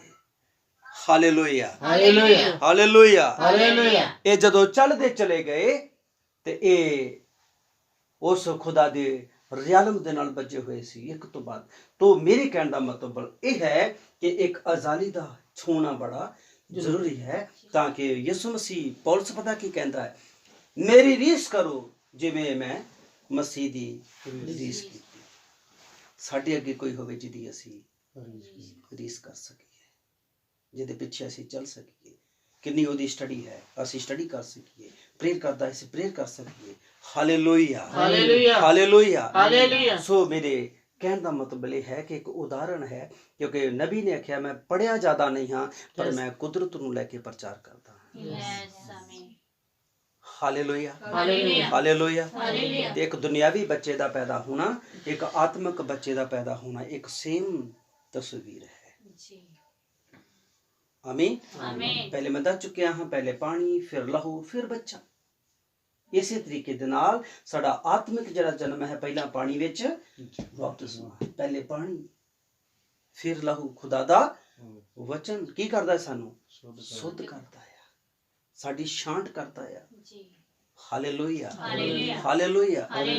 ਤੇ ਜਦੋਂ ਅਸੀਂ ਪਵਿੱਤਰਤਾ ਵਾਲਾ ਜੀਵਨ ਗੁਜ਼ਾਰਦੇ ਹਾਂ ਤੇ ਅਗਲਾ ਸਟੈਪ ਹੈ ਪਵਿੱਤਰ ਆਤਮਾ ਦਾ ਬਪਤਿਸਮਾ। ਆਮੀਨ, ਹਾਲੇਲੂਇਆ, ਹਾਲੇਲੂਇਆ। ਹੁਣ ਇਹ ਪਵਿੱਤਰ ਆਤਮਾ ਦਾ ਬਪਤਿਸਮਾ ਕਿਵੇਂ ਹੋਵੇਗਾ? ਕਿਉਂਕਿ ਜਿਹੜਾ ਸੁਲੇਮਾਨ ਦਾ ਮੰਦਰ ਸੀ ਉਹਦੇ ਹਿੱਸੇ ਸੀ 3 ਤੇ ਜਦ ਖੁਦਾ ਆਉਂਦਾ ਹੈ ਪਹਿਲਾਂ ਉਹ ਬਾਹਰਲੇ ਵਿਹੜੇ ਤੋਂ ਪਵਿੱਤਰ ਸਥਾਨ ਦੇ ਅੰਦਰ ਤੇ ਪਵਿੱਤਰ ਸਥਾਨ ਤੋਂ ਅਤ ਪਵਿੱਤਰ ਸਥਾਨ ਦੇ ਅੰਦਰ ਜਦੋਂ ਜਾਜਕ ਆਉਂਦਾ ਹੈ ਲਹੂ ਲੈ ਕੇ ਪਹਿਲਾਂ ਉਹ ਕਿੱਥੇ ਜਾਂਦਾ ਹੈ ਬਾਹਰਲੇ ਵਿਹੜੇ ਤੋਂ ਲਹੂ ਲੈ ਕੇ ਕਿੱਥੇ ਜਾਂਦਾ ਹੈ ਪਵਿੱਤਰ ਸਥਾਨ ਦੇ ਅੰਦਰ ਅਤ ਪਵਿੱਤਰ ਸਥਾਨ ਤੋਂ ਜਾਂਦਾ ਹੈ ਉਹ ਅਤ ਪਵਿੱਤਰ ਸਥਾਨ ਦੇ ਅੰਦਰ ਜੀ ਹਾਲੇਲੂਇਆ ਹਾਲੇਲੂਇਆ ਹਾਲੇਲੂਇਆ ਹਾਲੇਲੂਇਆ। ਤੇ ਫਿਰ ਇਹ ਪਵਿੱਤਰ ਆਤਮਾ ਸਾਡੇ ਸਰੀਰ ਉੱਤੇ ਆਉਂਦਾ ਹੈ ਸਾਨੂੰ ਧਰਮੀ ਜੀਵਨ ਗੁਜ਼ਾਰਨ ਦੇ ਲਈ ਸਾਡੀ ਅਗਵਾਈ ਕਰਦਾ ਹੈ ਉਹੀ ਪਵਿੱਤਰ ਆਤਮਾ ਸਾਡੇ ਆਤਮਾ ਤੱਕ ਚਲਾ ਜਾਂਦਾ ਹੈ ਸਰੀਰ ਤੋਂ ਪਾਰ ਹੋ ਕੇ ਆਤਮਾ ਤੱਕ ਚਲਾ ਜਾਂਦਾ ਹੈ ਜਦੋਂ ਆਤਮਾ ਤੇ ਕੰਟਰੋਲ ਕਰਦਾ ਹੈ ਅਸੀਂ ਪਵਿੱਤਰ ਜੀਵਨ ਗੁਜ਼ਾਰਦੇ ਹਾਂ ਤੇ ਫਿਰ ਪਹੁੰਚਦਾ ਹੈ ਪ੍ਰਾਣ ਤੱਕ ਜੀ ਆਮੀਨ ਹਾਲੇਲੂਇਆ ਹਾਲੇਲੂਇਆ। ਮੇਰੀ ਭੈਣੋ ਮੇਰੇ ਭਰਾਓ ਬਹੁਤ ਸਾਰੇ ਲੋਕਾਂ ਦੇ ਸਰੀਰ ਦੇ ਉੱਪਰ ਥੋੜਾ ਜਿਹਾ ਇਨਵੈਂਟਿੰਗ ਹੁੰਦਾ ਹੈ Yes. ਤੇ ਕਹਿੰਦੇ ਕਹੀਂ ਚੱਲੇ ਰੈਪਚਰ ਪਰ ਬੜੀ ਗਲਤ ਸੋਚ ਵਿੱਚ ਨੇ ਜੀ ਅਜੇ ਤਾਂ ਧਰਮੀ ਠਹਿ ਜਾਣਾ ਹੀ ਆ ਜੀ ਅਜੇ ਤਾਂ ਤੁਹਾਡਾ ਸਰੀਰ ਦਾ ਹੀ ਕੰਟਰੋਲ ਹੋਇਆ ਆ ਆਮੀਨ ਆਮੀਨ ਓਏ ਅਜੇ ਆਤਮਾ ਦੇ ਕੰਟਰੋਲ ਤੇ ਅਜੇ ਉਹਨੇ ਕੀਤਾ ਹੀ ਨਹੀਂ ਇਹਦੇ ਸੋਚਾਂ ਤੇ ਚੇਂਜ ਹੋਈਆਂ ਹੀ ਨਹੀਂ ਆਮੀਨ ਆਮੀਨ ਅਜੇ ਸਾਡਾ ਦੇਖਣਾ ਤਾਂ ਸ਼ੁੱਧ ਹੋਇਆ ਹੀ ਨਹੀਂ ਨਬੀ ਨੇ ਕੀ ਕਿਹਾ ਇਹਦੇ ਉੱਪਰ ਕਿਤੇ ਲੈ ਕੇ ਆਵਾਂਗੇ ਸੀਰੀਜ਼ ਲੈ ਕੇ ਆਵਾਂਗੇ ਤਾਂ ਕਿ ਅਸੀਂ ਇੱਕ ਤੋਂ ਬਾਅਦ ਦੂਸਰੀ ਤੋਂ ਬਾਅਦ ਤੀਸਰੀ ਚੀਜ਼ ਨੂੰ ਸਮਝ ਸਕੀਏ ਨਬੀ ਨੇ ਕੀ ਆਖਿਆ ਨਬੀ ਨੇ ਆਖਿਆ ਕਿ ਜਦ ਦੇਖੋ ਸਰੀਰ ਨੂੰ ਪਾਰ ਕਰਕੇ ਖੁਦਾ ਆਤਮਾ ਤੱਕ ਚਲਾ ਗਿਆ ਆਤਮਾ ਤੋਂ ਬਾਅਦ ਦੇ ਵਿੱਚ ਜਾ ਕੇ ਉਹ ਪ੍ਰਾਣ ਤੇ ਚਲਾ ਗਿਆ ਪ੍ਰਾਣ ਹੈ ਕਿੱਥੇ ਆ ਸਾਡੇ ਸਰੀਰ ਦੇ ਕਿਹੜੇ ਹਿੱਸੇ ਵਿੱਚ ਆ ਹਾਂਜੀ ਤੀਸਰੇ ਸਾਡੇ ਸਰੀਰ ਦੇ ਕਿਹੜੇ ਹਿੱਸੇ ਵਿੱਚ ਭਾਈ ਜੋਗੇ ਜੀ ਸਾਡੇ ਸਰੀਰ ਦੇ ਕਿਹੜੇ ਹਿੱਸੇ ਵਿੱਚ ਪ੍ਰਾਣ ਆ ਤੀਸਰਾ ਕਿਹੜਾ ਆ ਉਹ ਸਾਡੇ ਦਿਲ ਦੇ ਅੰਦਰ ਧਿਆਨ ਰੱਖਿਓ ਆਤਮਾ ਕਿੱਥੇ ਆ ਲਹੂ ਦੇ ਵਿੱਚ ਸਾਇੰਸ ਵੀ ਕਹਿੰਦੀ ਆ ਡਾਕਟਰ ਵੀ ਕਹਿੰਦੇ ਨੇ ਕਿ ਲਹੂ ਦੇ ਵਿੱਚ ਆਤਮਾ ਆ ਸਮਝ ਆ ਗਈ ਬਈ ਆਮੀਨ ਆਮੀਨ ਸਰੀਰ ਸਾਡਾ ਅਲੱਗ ਹੈ ਤੇ ਆਤਮਾ ਲਹੂ ਦੇ ਵਿੱਚ ਹੈ ਤੇ ਨਬੀ ਨੇ ਆਖਿਆ ਸਾਡਾ ਪ੍ਰਾਣ ਉਸ ਜਗ੍ਹਾ ਉੱਤੇ ਆ ਦਿਲ ਦੇ ਅੰਦਰ ਇੱਕ ਇਹੋ ਜਿਹੀ ਵਸਤੂ ਇਹੋ ਜਿਹਾ ਸਥਾਨ ਹੈ ਜਿੱਥੇ ਲਹੂ ਦੇ ਅਣੂ ਵੀ ਨਹੀਂ ਹਨ ਲਹੂ ਵਿੱਚ ਕੀ ਹੈ ਪਾਪ ਆਮੀਨ ਆਮੀਨ ਤੇ ਪ੍ਰਾਣ ਕਿੱਥੇ ਆ ਉਸ ਜਗ੍ਹਾ ਉੱਤੇ ਜਿੱਥੇ ਪਾਪ ਦਾ ਕੋਈ ਨਾਮੋ ਨਿਸ਼ਾਨ ਹੈ ਨਹੀਂ ਸਮਝ ਆਈ ਆਮੀਨ ਹਾਲੇਲੂਇਆ ਹਾਲੇਲੂਇਆ। ਅੱਛਾ ਨਬੀ ਕੀ ਕਹਿੰਦੇ ਪਹਿਲੇ ਉਹ ਖੁਦਾ ਸਾਡੇ ਸਰੀਰ ਵਿੱਚੋਂ ਪਾਰ ਹੋ ਕੇ ਆਤਮਾ ਤੇ ਕੰਟਰੋਲ ਕਰਕੇ ਫਿਰ ਪ੍ਰਾਣ ਵਿੱਚ ਚਲਾ ਜਾਂਦਾ ਹੈ ਜਦੋਂ ਪ੍ਰਾਣਾਂ ਦੇ ਅੰਦਰ ਦਿਲ ਦੇ ਅੰਦਰ ਚਲਾ ਜਾਂਦਾ ਹੈ ਆਮੀਨ ਆਮੀਨ ਹਾਲੇਲੂਇਆ ਹਾਲੇਲੂਇਆ ਹਾਲੇਲੂਇਆ। ਜਦੋਂ ਪ੍ਰਾਣ ਦੇ ਅੰਦਰ ਚਲਾ ਜਾਂਦਾ ਹੈ ਫਿਰ ਸਾਡੇ ਹੱਥਾਂ ਤੇ ਕੰਟਰੋਲ ਜੈ ਆਮੀਨ ਆਮੀਨ ਦਿਲ ਚੋਂ ਕਿੱਥੇ ਕਰਦਾ ਹੈ ਹੱਥਾਂ ਤੇ ਕੰਟਰੋਲ ਸਾਡੀ ਸੋਚ ਤੇ ਕੰਟਰੋਲ ਸਾਡੇ ਦੇਖਣ ਤੇ ਕੰਟਰੋਲ ਸਾਡੇ ਸੋਚਣ ਤੇ ਕੰਟਰੋਲ ਸਾਡੇ ਬੋਲਣ ਤੇ ਕੰਟਰੋਲ ਸਾਡੇ ਸੁਣਨ ਤੇ ਸਾਡੇ ਸੁਣਨ ਤੇ ਕੰਟਰੋਲ ਜੇ ਅਜੇ ਇਹ ਨਹੀਂ ਹੋਇਆ ਅਜੇ ਉਹ ਪ੍ਰਾਣ ਦੇ ਅੰਦਰ ਗਿਆ ਹੀ ਨਹੀਂ ਹਾਲੇਲੂਇਆ ਨਵਾਂ ਜਨਮ ਉਦੋਂ ਹੁੰਦਾ ਹੈ ਜਦੋਂ ਸਾਡੇ ਪ੍ਰਾਣਾਂ ਦੇ ਅੰਦਰ ਉਹ ਚਲਾ ਜਾਂਦਾ ਹੈ ਜੀ ਆਮੀਨ ਆਮੀਨ ਪੁਰਾਣੇ ਨੇਮ ਦੇ ਅੰਦਰ ਉਹ ਕਿਸੇ ਦੇ ਪ੍ਰਾਣ ਦੇ ਅੰਦਰ ਨਹੀਂ ਗਿਆ ਪੁਰਾਣੇ ਨੇਮ ਦੇ ਅੰਦਰ ਕਿਸੇ ਦੇ ਪ੍ਰਾਣ ਦੇ ਅੰਦਰ ਨਹੀਂ ਗਿਆ ਹਾਲੇਲੂਇਆ ਹਾਲੇਲੂਇਆ ਪ੍ਰਾਣ ਦੇ ਅੰਦਰ ਨਹੀਂ ਗਿਆ ਜੀ ਇਸੇ ਲਈ ਉਹ ਨਬੀ ਜਦੋਂ ਆਤਮਾ ਸਰੀਰ ਉੱਤੇ ਆਉਂਦਾ ਵੱਡੇ ਵੱਡੇ ਕੰਮ ਕਰਦੇ ਜਦ ਸਰੀਰ ਤੋਂ ਆਤਮਾ ਚਲਾ ਜਾਂਦਾ ਤੇ ਵੱਡੇ ਵੱਡੇ ਪਾਪ ਕਰਦੇ ਯੈਸ ਜੀ ਇਸੇ ਲਈ ਦਾਊਦ ਕੋਲ ਹੋਇਆ ਉਹਨਾਂ ਦੇ ਸਰੀਰ ਦੇ ਉੱਤੇ ਇਨਵੈਂਟਿੰਗ ਤਾਂ ਸੀ ਪਰ ਉਹਨਾਂ ਦੇ ਪ੍ਰਾਣਾਂ ਤੱਕ ਦਾ ਨਹੀਂ ਸੀ ਤਾਂ ਜਾ ਕੇ ਯਿਸੂ ਮਸੀਹ ਨੇ ਆਖਿਆ ਸਾਰਾ ਕੁਝ ਵੀ ਸੰਪੂਰਨ ਕਰ ਨਹੀਂ ਸਕੀ ਸੰਪੂਰਨਤਾ ਹੀ ਕਿੱਥੇ ਸੀ ਤਿੰਨ ਸੰਪੂਰਨਤਾ ਤਿੰਨ ਸਿੱਧ ਹੈ ਇਸ ਲਈ ਉਹ ਲਹੂ ਸਾਡੇ ਪ੍ਰਾਣਾਂ ਤੱਕ ਦਾ ਛੁਟਕਾਰਾ ਨਹੀਂ ਸੀ ਕਰ ਸਕਦਾ ਕਿਹੜਾ ਲਹੂ ਜਾਨਵਰਾਂ ਦਾ ਲਹੂ ਯਿਸੂ ਮਸੀਹ ਨੇ ਆਪਣਾ ਪਵਿੱਤਰ ਲਹੂ ਦੇ ਕੇ ਸਾਡੇ ਪ੍ਰਾਣਾਂ ਦਾ ਛੁਟਕਾਰਾ ਕੀਤਾ ਹਾਲੇਲੂਇਆ ਹਾਲੇਲੂਇਆ ਹਾਲੇਲੂਇਆ ਹੁਣ ਖੁਦਾ ਬੜੀ ਆਸਾਨੀ ਦੇ ਨਾਲ ਸਾਡੇ ਪ੍ਰਾਣਾਂ ਤੱਕ ਆ ਸਕਦਾ ਹੈ ਜੇ ਅਸੀਂ ਆਪਣਾ ਰੂਹ, ਜਿਸਮ, ਜਾਨ, ਪ੍ਰਾਣ ਉਹਦੇ ਹੱਥਾਂ ਵਿੱਚ ਸਮਰਪਣ ਕਰਦੇ ਹਾਂ। ਆਮੀਨ। ਆਮੀਨ, ਆਮੀਨ। ਹਾਲੇਲੂਇਆ। ਹਾਲੇਲੂਇਆ। ਪਰ ਇਸ ਤੋਂ ਪਹਿਲੇ ਕਿ ਅਸੀਂ ਪਾਕ ਤੇ ਸਾਫ਼ ਹੋਈਏ, ਸਾਨੂੰ ਕਿਸੇ ਦਾਈ ਮਾਈ ਦੇ ਹੱਥਾਂ ਵਿੱਚ ਪੈ ਜਾਣਾ ਜ਼ਰੂਰੀ ਹੈ, ਜੋ ਸਾਡੀਆਂ ਅੱਖਾਂ ਸਾਫ਼ ਕਰ ਸਕੇ। ਕਿਹਦੇ ਦੁਆਰਾ? ਵਚਨ ਦੇ ਦੁਆਰਾ। ਹਾਲੇਲੂਇਆ। ਹਾਲੇਲੂਇਆ। ਸਾਡੀ ਡਾਂਟ ਸਾਂਟ ਕਰ ਸਕੇ। ਆਮੀਨ, ਆਮੀਨ। ਆਮੀਨ, ਹਾਲੇਲੂਇਆ। ਸਾਡੇ ਸੁਣਨੇ ਤੇ ਸਾਨੂੰ ਸੁੱਧ ਕਰ ਸਕੇ, ਸਾਡੇ ਦੇਖਣੇ ਤੇ ਸਾਨੂੰ ਕੰਟਰੋਲ ਕਰ ਸਕੇ। ਹਾਲੇਲੂਇਆ। ਇਸ ਲਈ ਆਓ ਅੱਗੇ ਚੱਲਦੇ ਹਾਂ। ਮੈਂ 3 ਚੀਜ਼ਾਂ ਦੇ ਬਾਰੇ ਵਿੱਚ ਬੋਲ ਰਿਹਾ ਸੀ। ਧੰਨ ਹੈ ਜੋ ਵਚਨ ਨੂੰ ਪੜਦਾ, ਧੰਨ ਹੈ ਜਿਹੜਾ ਸੁਣਦਾ, ਧੰਨ ਹੈ ਜਿਹੜਾ ਚੱਲਦਾ। ਵਚਨ ਤੇ ਆਮੀਨ, ਆਮੀਨ। ਅੱਛਾ, ਇਹ ਤੇ ਹੋ ਗਏ ਧੰਨ ਨੇ ਜਿਹੜੇ ਬਾਹਰਲੇ ਵਿਹੜੇ ਵਿੱਚ ਨੇ, ਧੰਨ ਨੇ ਜਿਹੜੇ ਪਵਿੱਤਰ ਸਥਾਨ ਦੇ ਅੰਦਰ ਨੇ, ਤੇ ਧੰਨ ਨੇ ਜਿਹੜੇ ਅੱਛਾ ਧੰਨ ਧੰਨ ਧੰਨ ਤਾਂ ਹੋ ਗਏ, ਪਰ ਸਭ ਤੋਂ ਵੱਧ ਤੁਸੀਂ ਮਹੱਤਵਪੂਰਨ ਕਿਹਨਾਂ ਨੂੰ ਜਾਣਦੇ ਹੋ? ਜਿਹੜੇ ਬਾਹਰਲੇ ਵਿਹੜੇ ਵਿੱਚ ਨੇ। ਖੁਦਾ ਨੂੰ ਤੇ ਮਿਲੇ ਹੀ ਨਹੀਂ, ਕਿਉਂਕਿ ਖੁਦਾ ਕਿੱਥੇ ਹੈ? ਉਹ ਤੇ ਤੀਸਰੇ ਸਥਾਨ 'ਚ ਹੈ। ਇਹ ਤਾਂ ਉੱਥੋਂ ਤੱਕ ਪਹੁੰਚੇ ਹੀ ਨਹੀਂ। ਹਾਂਜੀ ਜੀ। ਬਹੁਤ ਲੋਕ ਅੱਜ ਧਰਤੀ ਉੱਤੇ ਬਸ ਬਾਹਰਲੇ ਵਿਹੜੇ ਵਿੱਚ ਹੀ ਹੈ। Hallelujah, hallelujah. ਬਾਹਰਲੇ ਵਿਹੜੇ ਵਿੱਚ ਹੀ ਹੈ। ਤੇ ਕਈ ਲੋਕ ਪਵਿੱਤਰ ਸਥਾਨ, ਪਰ ਜਿੱਥੇ ਖੁਦਾ ਆ ਨਾ ਉੱਥੇ ਹੈ ਨਹੀਂ। ਉੱਥੇ ਤੇ ਜਾਜਕ ਨੇ, ਮਹਾਜਾਜਕ ਜਾਂਦਾ ਹੈ। ਤੇ ਫਿਰ ਬਾਈਬਲ 'ਚ ਲਿਖਿਆ, ਤੁਸੀਂ ਜਾਜਕਾਂ ਦੇ ਸਾਹੀ ਮੰਡਲੀ। ਜੇ ਅਸੀਂ ਜਾਜਕ ਸਾਹੀ ਮੰਡਲੀ ਹਾਂ ਤੇ ਫਿਰ ਸਾਡਾ ਉਹ ਹੱਕ ਹੈ ਤੀਸਰੇ ਸਥਾਨ ਦੇ ਅੰਦਰ ਜਾਣਾ। ਆਮੀਨ, ਹਾਲੇਲੂਇਆ, ਹਾਲੇਲੂਇਆ। ਹੁਣ ਇੱਕ ਗੱਲ ਹੋਰ ਕਰ ਦੇਵਾਂ ਤਾਂ ਅਸੀਂ ਵਚਨ ਨੂੰ ਸਮਾਪਤ ਕਰਦੇ ਹਾਂ। ਆਓ ਪੜ੍ਹੀਏ ਮੱਤੀ ਦੀ ਅੰਜੀਲ 13:23 ਪੜ੍ਹ ਦਈਏ। ਵਚਨ ਕਾਫੀ ਨੇ ਪੜ੍ਹਨ ਵਾਲੇ, ਬਾਕੀ ਅਸੀਂ ਸ਼ੋਰਟ ਵਿੱਚ ਚਲਾਂਗੇ।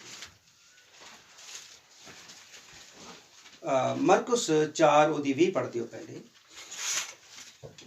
ਪਰ ਜਿਹੜਾ ਚੰਗੀ ਜ਼ਮੀਨ ਵਿੱਚ ਬੀਜਿਆ ਜਿਹੜਾ ਗਿਆ, ਚੰਗੀ ਜ਼ਮੀਨ ਵਿੱਚ ਬੀਜਿਆ ਗਿਆ, ਸੋ ਉਹ ਹੈ ਜੋ ਵਚਨ ਨੂੰ ਸੁਣਦਾ, ਜਿਹੜਾ ਵਚਨ ਨੂੰ ਆਵਾਜ਼ ਨਹੀਂ ਆਈ, ਜਿਹੜਾ ਵਚਨ ਨੂੰ ਸੁਣਦਾ। ਚੰਗੀ ਜ਼ਮੀਨ ਕਿਹੜੀ ਹੈ ਭਾਈ? ਜਿਹੜਾ ਵਚਨ ਨੂੰ ਸੁਣਦਾ, ਉਹ ਵੀ ਚੰਗੀ ਜ਼ਮੀਨ ਹੈ। ਪੜ੍ਹੀਏ। ਅਤੇ ਸਮਝਦਾ ਹੈ, ਤੇ ਸਮਝਦਾ ਹੈ, ਉਹ ਜ਼ਰੂਰ ਫਲ ਦਿੰਦਾ ਹੈ। ਉਹ ਜ਼ਰੂਰ ਫਲ ਦਿੰਦਾ ਹੈ।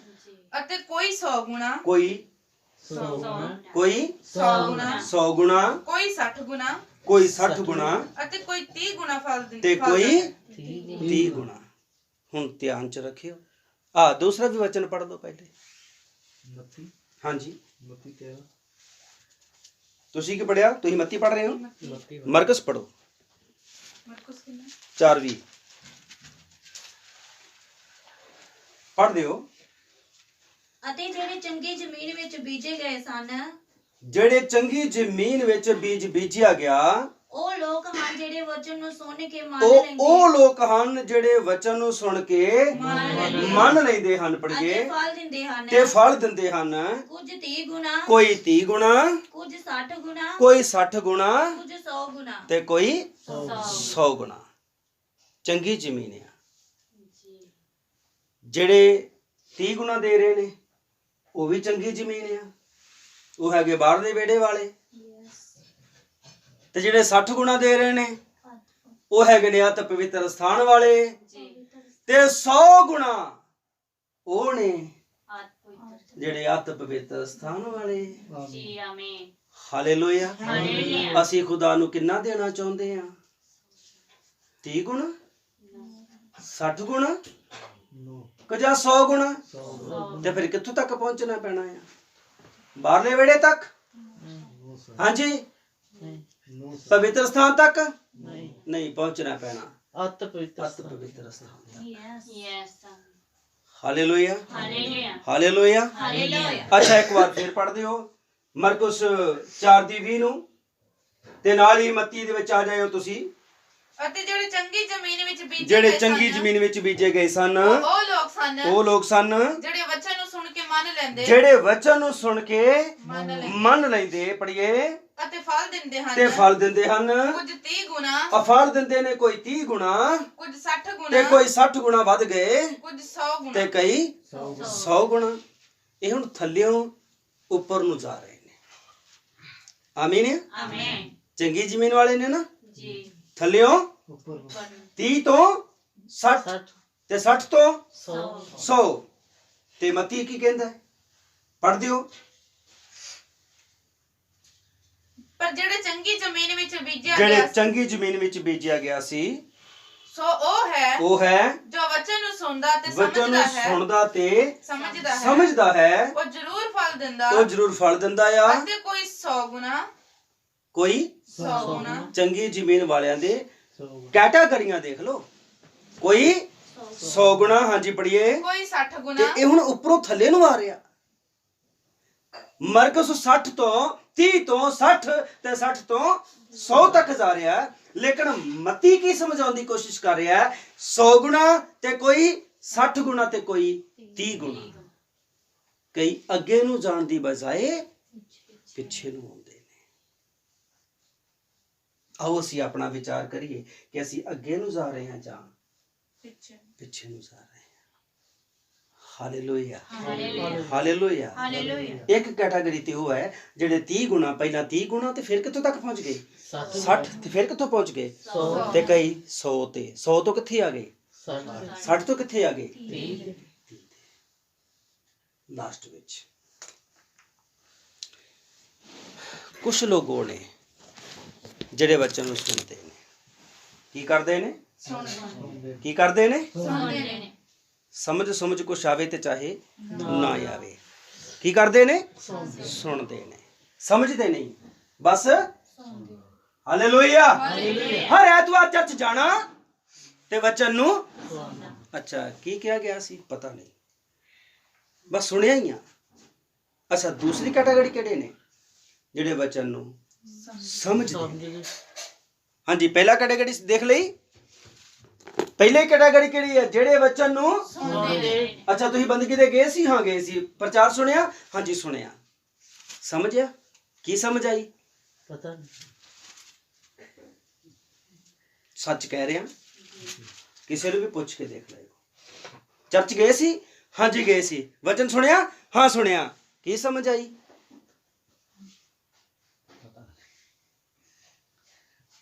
ਮੇਰੇ ਪ੍ਰੈਕਟੀਕਲ ਨੇ, ਸਮਝਿਆ ਕੁਛ ਨਹੀਂ। ਹਲੋ ਸਮਝਿਆ? ਸੁਣਿਆ ਸੀ? ਮੰਨਣ ਕੇ ਸੁਣਿਆ ਸੀ। ਤੇ ਕਈ ਲੋਕ ਬਸ ਵਚਨ ਨੂੰ ਸੁਣਨ ਵਾਲੇ ਹੀ ਨੇ ਤੇ ਦੂਸਰੇ ਸਮਝਣ ਵਾਲੇ ਨੇ। ਇਹ ਆ ਗਈ ਦੂਸਰੀ ਕੈਟਾਗਰੀ। ਉਹ ਵਚਨ ਨੂੰ ਸੁਣਦੇ ਨੇ ਤੇ ਵਚਨ ਨੂੰ ਸੁਣ ਕੇ ਤੇ ਸਮਝਦੇ ਨੇ। Hallelujah, hallelujah. ਵਚਨ ਨੂੰ ਸੁਣਿਆ ਤੇ ਸੁਣ ਕੇ ਉਹਨਾਂ ਨੇ ਸਮਝਿਆ ਵੀ ਹੈ। ਭਾਈ ਨੇ ਕੀ ਪ੍ਰਚਾਰ ਕੀਤਾ ਸੀ? ਭਾਈ ਨੇ ਨਵੇਂ ਜਨਮ ਤੇ ਪ੍ਰਚਾਰ ਕੀਤਾ ਸੀ। ਭਾਈ ਨੇ ਪ੍ਰਚਾਰ ਕੀਤਾ ਸੀਗਾ ਸਾਨੂੰ ਕਿਸੇ ਨਾ ਕਿਸੇ ਦਾਈ ਮਾਈ ਦੇ ਹੱਥ ਵਿੱਚ ਚਲੇ ਜਾਣਾ ਜ਼ਰੂਰੀ ਹੈ। ਸਾਨੂੰ ਆਪਣਾ ਆਪ ਆਪਣੇ ਪਾਸਟਰ ਦੇ ਹੱਥ ਵਿੱਚ ਦੇ ਦੇਣਾ ਜ਼ਰੂਰੀ ਹੈ। ਸਾਡਾ ਕੋਈ ਅਜਾਲੀ ਹੋਣਾ। ਹਾਲੇਲੂਇਆ। ਮੈਂ ਇਹ ਗੱਲ ਸਮਝੀ, ਸਮਝਾਈ? ਹਾਲੇਲੂਇਆ। ਪਹਿਲਾਂ ਸੁਣਿਆ ਤੇ ਫਿਰ ਉਹਨੂੰ ਸਮਝਿਆ। ਕਲੀਅਰ ਹੈ? ਅੱਛਾ ਉਹ ਬਸ ਸਮਝਣ ਤੱਕ ਰਹਿ ਗਏ, ਚੱਲੇ ਨਹੀਂ। ਉਹਨਾਂ ਨੇ ਉਸ ਗੱਲ ਨੂੰ ਆਪਣੇ ਜੀਵਨ 'ਚ ਲਾਗੂ ਨਹੀਂ ਕੀਤਾ, ਚੱਲੇ ਨਹੀਂ। ਇੱਕ ਕੈਟਾਗਰੀ ਉਹ ਹੈ ਜਿਹੜੇ ਵਚਨ ਨੂੰ ਇਕੱਲੇ ਸੁਣਦੇ ਹੀ ਆ। ਦੂਸਰੀ ਕੈਟਾਗਰੀ ਉਹ ਹੈ ਜਿਹੜੇ ਵਚਨ ਨੂੰ ਸਮਝਦੇ ਵੀ ਆ। ਤੇ ਤੀਸਰੀ ਕੈਟਾਗਰੀ ਉਹ ਹੈ ਜਿਹੜੇ ਵਚਨ ਦੇ ਮੁਤਾਬਕ ਚੱਲਦੇ ਵੀ ਆ। Hallelujah, hallelujah. ਇੱਕ ਤੇ ਇਕੱਲੇ ਸੁਣਨ ਵਾਲੇ ਹੀ ਨੇ, ਉਹ ਸਮਝਦੇ ਨਹੀਂ। ਤੇ ਕਈ ਸਮਝਦੇ ਨੇ, ਉਹ ਵਚਨ ਦੇ ਮੁਤਾਬਕ ਚੱਲਦੇ ਨਹੀਂ। ਪਰ ਮੈਂ ਕਹਾਂਗਾ ਧੰਨ ਉਹ ਵੀ ਨੇ ਜਿਹੜੇ ਸੁਣਦੇ ਨੇ, ਧੰਨ ਉਹ ਵੀ ਨੇ ਜਿਹੜੇ ਸਮਝਦੇ ਨੇ। ਤੇ ਦਰਅਸਲ ਜ਼ਿਆਦਾ ਤੇ ਧੰਨ ਉਹ ਨੇ ਜਿਹੜੇ ਵਚਨ ਦੇ ਮੁਤਾਬਕ ਚੱਲਦੇ ਨੇ। ਜਿਹੜੇ ਚੱਲਦੇ ਨੇ ਨਾ ਵਚਨ ਦੇ ਮੁਤਾਬਕ, ਉਹ ਤੀਸਰੇ ਸਥਾਨ ਦੇ ਅੰਦਰ। ਹਾਲੇਲੂਇਆ। ਕੱਲੇ ਵਚਨ ਨੂੰ ਸੁਣਨ ਵਾਲੇ ਬਾਹਰਲੇ ਵਿਹੜੇ ਵਿੱਚ ਨੇ ਤੇ ਵਚਨ ਨੂੰ ਸਮਝਣ ਵਾਲੇ ਉਹ ਮੰਦਰ ਦੇ ਦੂਸਰੇ ਹਿੱਸੇ ਵਿੱਚ ਨੇ। ਤੇ ਵਚਨ ਦੇ ਮੁਤਾਬਕ ਚੱਲਣ ਵਾਲੇ ਉਹ ਤੀਸਰੇ ਸਥਾਨ ਦੇ ਅੰਦਰ ਨੇ। ਹਾਲੇਲੂਇਆ ਹਾਲੇਲੂਇਆ ਹਾਲੇਲੂਇਆ ਹਾਲੇਲੂਇਆ ਆਓ ਅਸੀਂ ਵਚਨ ਨੂੰ ਇਕੱਲੇ ਸੁਣਨ ਵਾਲੇ ਨਾ ਹੋਈਏ, ਸਮਝੀਏ ਵੀ। ਅਸੀਂ ਇਕੱਲੇ ਸਮਝਣ ਵਾਲੇ ਹੀ ਨਾ ਹੋਈਏ, ਵਚਨ ਦੇ ਮੁਤਾਬਕ ਚੱਲੀਏ ਵੀ, ਤਾਂ ਫਿਰ ਖੁਦਾ ਸਾਡੇ ਨਾਲ ਹੋਵੇਗਾ। ਇਸ ਲਈ ਬਾਈਬਲ 'ਚ ਲਿਖਿਆ ਹੈ, ਇੱਕ ਬੁੱਧਵਾਨ ਇਨਸਾਨ ਦੀ ਕਹਾਣੀ ਸੁਣਾਈ। ਬੁੱਧਵਾਨ ਇਨਸਾਨ ਨੇ ਆਪਣਾ ਘਰ ਰੇਤ ਉੱਤੇ ਬਣਾਇਆ, ਚਟਾਨ ਉੱਤੇ ਬਣਾਇਆ, ਤੇ ਇੱਕ ਮੂਰਖ ਸੀ, ਉਹਨੇ ਆਪਣਾ ਘਰ ਰੇਤ ਉੱਤੇ ਬਣਾਇਆ। ਮੀਂਹ ਆਏ ਤੇ ਰੇਤ ਵਾਲੇ ਨੂੰ ਧੱਕਾ ਮਾਰਿਆ ਤੇ ਉਦਾਹਰਨ ਕੀ ਦਿੱਤੀ ਗਈ? ਕਹਿੰਦਾ ਹੈ ਕਿ ਧੰਨ ਉਹਨੇ, ਬੁੱਧਵਾਨ ਉਹ ਹੈ ਜਿਹਨੇ ਚਟਾਨ ਉੱਤੇ ਬਣਾਇਆ, ਜੋ ਮੇਰੇ ਵਚਨਾਂ ਨੂੰ ਸੁਣਦਾ ਤੇ ਸਮਝਦਾ ਤੇ ਵਚਨ ਦੇ ਉੱਤੇ ਚੱਲਦਾ ਹੈ। ਬਾਈਬਲ ਪੜ੍ਹ ਲਿਓ, ਖੁਦਾ ਯਿਸੂ ਮਸੀਹ ਨੇ ਵਚਨ ਉੱਤੇ ਚੱਲਣ ਵਾਲਿਆਂ ਦੀ ਗੱਲ ਕੀਤੀ ਹੈ। ਜਿਹੜਾ ਮੇਰੇ ਵਚਨ ਉੱਤੇ ਚੱਲਦਾ ਹੈ ਉਹ ਮੌਤ ਨਹੀਂ ਵੇਖੇਗਾ, ਉਹ ਮੁਰਦਿਆਂ ਵਿੱਚੋਂ ਜੀ ਉੱਠੇਗਾ। Hallelujah hallelujah. ਅੱਜ ਧਰਤੀ ਉੱਤੇ ਬਹੁਤ ਸਾਰੇ ਜ਼ਿਆਦਾ ਲੋਕ ਉਹ ਨੇ ਜਿਹੜੇ ਵਚਨ ਨੂੰ ਸੁਣਨ ਵਾਲੇ ਹੀ ਨੇ। ਦੂਸਰੇ ਕੁਝ ਝੋਂਡੇ ਵੀ ਹੈਗੇ ਨੇ ਜਿਹੜੇ ਸਮਝਦੇ ਵੀ ਨੇ। ਹਾਲੇਲੂਇਆ। ਤੇ ਤੀਸਰਾ ਇੱਕ ਝੁੰਡ ਉਹ ਵਾ ਜਿਹੜੇ ਵਚਨ ਦੇ ਮੁਤਾਬਕ ਚੱਲਦੇ ਵੀ ਨੇ। ਅਸੀਂ ਚੱਲਣ ਵਾਲੇ ਹੋਈਏ, ਕੱਲੇ ਸੁਣਨ ਵਾਲੇ ਨਹੀਂ, ਕੱਲੇ ਸਮਝਣ ਵਾਲੇ ਨਹੀਂ, ਬਲਕਿ ਜੋ ਵਚਨ ਦੇ ਵਿੱਚੋਂ ਦੱਸਿਆ ਜਾਂਦਾ ਸੀ ਉਹਦੇ ਮੁਤਾਬਕ ਚੱਲਣ ਵਾਲੇ ਵੀ ਹੋਈਏ। ਅੱਖਾਂ ਨੂੰ ਬੰਦ ਕਰਦੇ ਹਾਂ, ਸਿਰਾਂ ਨੂੰ ਝੁਕਾਉਂਦੇ ਹਾਂ, ਦੁਆ ਕਰਦੇ ਹਾਂ। ਕੋਈ ਵੀ ਜਨ ਪ੍ਰਾਰਥਨਾ ਵਿੱਚ ਅਗਵਾਈ ਕਰ ਸਕਦਾ, ਭੈਣਾਂ ਵਿੱਚੋਂ ਭਾਈਆਂ ਵਿੱਚੋਂ ਕੋਈ ਵੀ ਜਨ ਪ੍ਰਾਰਥਨਾ ਵਿੱਚ ਅਗਵਾਈ ਕਰ ਸਕਦਾ। ਮਿਹਰਬਾਨੀ ਕਰ ਸਵਰਗੀ ਪਿਤਾ, ਤੇਰਾ ਧੰਨਵਾਦ, ਤੇਰੀ ਵਡਿਆਈ, ਤੇਰੀ ਮਹਿਮਾ, ਤੇਰੀ ਉਸਤਤ ਹੋਵੇ ਮੇਰੇ ਸਾਮਰਥੀ ਪਿਤਾ। ਅੱਜ ਦੀ ਸ਼ਾਮ ਸਮੇਂ ਦੇ ਲਈ ਪ੍ਰਭੂ ਤੇਰਾ ਧੰਨਵਾਦ ਕਰਦੀ ਹਾਂ ਪ੍ਰਭੂ ਜੀ, ਔਰ ਖਾਸ ਕਰ ਮੇਰੇ ਪ੍ਰਭੂ ਮੈਂ ਤੇਰਾ ਧੰਨਵਾਦ ਕਰਦੀ ਹਾਂ ਪ੍ਰਭੂ ਅੱਜ ਦੇ ਸੁੰਦਰ ਵਚਨਾਂ ਦੇ ਲਈ ਮੇਰੇ ਸਾਮਰਥੀ ਪਿਤਾ। ਤੇਰੇ ਵਚਨ 'ਚ ਲਿਖਿਆ ਗਿਆ ਪ੍ਰਭੂ ਜੀ, ਸਵਰਗ ਉਤਰੀ ਹੋਈ ਰੋਟੀ ਮੈਂ ਔਰ ਖੁਦਾ ਅੱਜ ਤੂੰ ਸਾਨੂੰ ਆਤਮਿਕ ਰੋਟੀ ਦੇ ਨਾਲ ਨਿਹਾਲ ਕੀਤਾ ਪ੍ਰਭੂ। ਤੇਰਾ ਧੰਨਵਾਦ, ਤੇਰੀ ਵਡਿਆਈ, ਤੇਰੀ ਮਹਿਮਾ, ਤੇਰੀ ਉਸਤਤ ਹੋਵੇ ਪ੍ਰਭੂ ਜੀ। ਅੱਜ ਦੀ ਪ੍ਰਭੂ ਸੁੰਦਰ ਵਚਨਾਂ ਲਈ ਮੈਂ ਤੇਰਾ ਦਿਲ ਸਾਂ ਤੋਂ ਧੰਨਵਾਦ ਕਰਦੀ ਹਾਂ ਪ੍ਰਭੂ, ਮੈਂ ਹਿਰਦੇ ਤੋਂ ਤੇਰਾ ਧੰਨਵਾਦ ਕਰਦੀ ਹਾਂ ਪ੍ਰਭੂ। ਤੇਰੀ ਵਡਿਆਈ, ਤੇਰੀ ਮਹਿਮਾ, ਤੇਰੀ ਉਸਤਤ ਹੋਵੇ ਪ੍ਰਭੂ ਜੀ। ਸੱਚਮੁੱਚ ਹੀ ਤੂੰ ਮਹਾਨ ਅਤੇ ਵਫਾਦਾਰ ਆ, ਸੱਚਾ ਅਤੇ ਵਫਾਦਾਰ ਖੁਦਾ ਆ ਪ੍ਰਭੂ ਜੀ। ਔਰ ਖੁਦਾ ਸੱਚਮੁੱਚ ਹੀ ਮੇਰੇ ਪਿਤਾ, ਅਸੀਂ ਸੁਣਨ ਵਾਲੇ ਨਾ ਸਮਝਣ ਵਾਲੇ ਬਲਕਿ ਚੱਲਣ ਵਾਲੇ ਵੀ ਬਣੇ ਮੇਰੇ ਸਾਮਰਥੀ ਪਿਤਾ। ਸਾਨੂੰ ਆਪਣੀ ਕਿਰਪਾ ਦੇ ਮੇਰੇ ਸਾਮਰਥੀ ਪਿਤਾ ਪ੍ਰਭੂ। ਸੱਚਮੁੱਚ ਹੀ ਖੁਦਾ ਆਪਣੇ ਵਚਨ ਤੇ ਚੱਲਣ ਵਾਲਾ ਜੀਵਨ ਦੇ ਮੇਰੇ ਸਾਮਰਥੀ ਪਿਤਾ ਪ੍ਰਭੂ। ਅਸੀਂ ਸੱਚਮੁੱਚ ਹੀ ਮੇਰੇ ਖੁਦਾ ਉਹ ਤੀਸਰੇ ਪੈਰ ਵਿੱਚ ਚੱਲੀਏ ਮੇਰੇ ਸਾਮਰਥੀ ਪਿਤਾ ਪ੍ਰਭੂ। ਸਾਨੂੰ ਆਪਣਾ ਬਲ, ਆਪਣਾ ਜ਼ੋਰ ਦੇ ਮੇਰੇ ਸਾਮਰਥੀ ਪਿਤਾ ਪ੍ਰਭੂ। ਸਾਡੀ ਮਦਦ ਔਰ ਸਹਾਇਤਾ ਕਰ ਮੇਰੇ ਸਾਮਰਥੀ ਪਿਤਾ, ਕਿਉਂਕਿ ਤੇਰੇ ਆਤਮਾ ਦੁਆਰਾ ਸਭ ਕੁਝ ਹੀ ਸੰਭਵ ਆ ਮੇਰੇ ਸਾਮਰਥੀ ਪਿਤਾ। ਹੇ ਯਹੋਵਾ ਖੁਦਾ ਸਾਡੀ ਮਦਦ ਔਰ ਸਹਾਇਤਾ ਕਰ ਪ੍ਰਭੂ। ਜਿੰਨੇ ਸਿਰ ਚੁੱਕੇ ਇੱਕ ਇੱਕ ਨੂੰ ਬਲੈਸ ਕਰ ਮੇਰੇ ਸਾਮਰਥੀ ਪਿਤਾ। ਹਰ ਇੱਕ ਨੂੰ ਸੱਚਮੁੱਚ ਹੀ ਪ੍ਰਭੂ ਆਪਣੇ ਵਚਨ ਦੇ ਨਾਲ ਪੜ ਮੇਰੇ ਸਾਮਰਥੀ ਪਿਤਾ। ਹੇ ਯਹੋਵਾ ਤੇਰਾ ਧੰਨਵਾਦ ਕਰਦੇ ਹਾਂ ਪ੍ਰਭੂ। ਜਿਹੜੇ ਤੇਰੇ ਵਚਨ ਵਿੱਚ ਲਿਖਿਆ ਗਿਆ, ਜਿਸ ਘਰ ਜੋ ਉਸ ਘਰ ਦੀ ਸੁੱਖ ਅਤੇ ਸਲਾਮਤੀ ਮੰਗਦੀ ਹੈ ਪ੍ਰਭੂ। ਮੈਂ ਤੇਰੇ ਹਜ਼ੂਰ ਵਿੱਚ ਇਸ ਘਰ ਦੀ ਸੁੱਖ ਮੰਗਦੀ ਹਾਂ ਮੇਰੇ ਪਿਤਾ। ਭੈਣ ਭਰਾਵਾਂ ਨੂੰ ਬਰਕਤ ਦੇ ਮੇਰੇ ਪਿਤਾ। ਇਸ ਘਰ ਦੇ ਬਜ਼ੁਰਗਾਂ ਤੇ ਕਿਰਪਾ ਕਰ ਪ੍ਰਭੂ। ਸਾਡੇ ਸੇਵਾਦਾਰ, ਉਸ ਦੀ ਪਤਨੀ, ਉਸ ਦੇ ਬੱਚਿਆਂ ਤੇ ਕਿਰਪਾ ਕਰ ਪ੍ਰਭੂ, ਜੋ ਸਾਨੂੰ ਆਤਮਿਕ ਵਚਨ ਦਿੱਤਾ ਮੇਰੇ ਸਾਮਰਥੀ ਪਿਤਾ ਪ੍ਰਭੂ। ਹੋਰ ਵੀ ਵਚਨ ਦੇ ਨਾਲ ਪੜ ਮੇਰੇ ਸਾਮਰਥੀ ਪਿਤਾ। ਆਪਣੀ ਕਿਰਪਾ ਦੇ ਨਾਲ ਬਲੈਸ ਕਰ ਮੇਰੇ ਸਾਮਰਥੀ ਪਿਤਾ। ਤੂੰ ਸਹੀ ਸਲਾਮ ਸਾਡੇ ਵਿੱਚ ਲੈ ਕੇ ਆਇਆ ਪ੍ਰਭੂ। ਤੇਰਾ ਧੰਨਵਾਦ ਕਰਦੀ ਹਾਂ ਮੇਰੇ ਸਾਮਰਥੀ ਪਿਤਾ। ਮੇਰੀ ਪ੍ਰਾਰਥਨਾ ਨੂੰ ਸੁਣ ਤੇ ਕਬੂਲ ਕਰ, ਮੰਗਦੇ ਹਾਂ ਯਿਸੂ ਮਸੀਹ ਦੇ ਨਾਮ ਵਿੱਚ, ਆਮੀਨ। ਸਾਡੇ ਖੁਦਾਵੰਦ ਦਾ ਪਿਆਰ, ਪ੍ਰਭੂ ਯਿਸੂ ਮਸੀਹ ਦੀ ਕਿਰਪਾ ਇਸ ਘਰ ਉੱਤੇ, ਇਸ ਮੰਡਲੀ ਉੱਤੇ, ਇਸ ਨਗਰ ਉੱਤੇ ਹਮੇਸ਼ਾ ਤੱਕ ਬਣੀ ਰਹੇ। ਆਮੀਨ। Hallelujah hallelujah hallelujah. ਸਾਰਿਆਂ ਨੂੰ ਜੈ ਮਸੀਹ ਕੀ। ਖੁਦਾ ਤੁਹਾਨੂੰ ਬਹੁਤ ਆਇਤ ਵਿੱਚ ਬਰਕਤ ਦੇਵੇ। और मेरे ख्याल चाय बन रही है।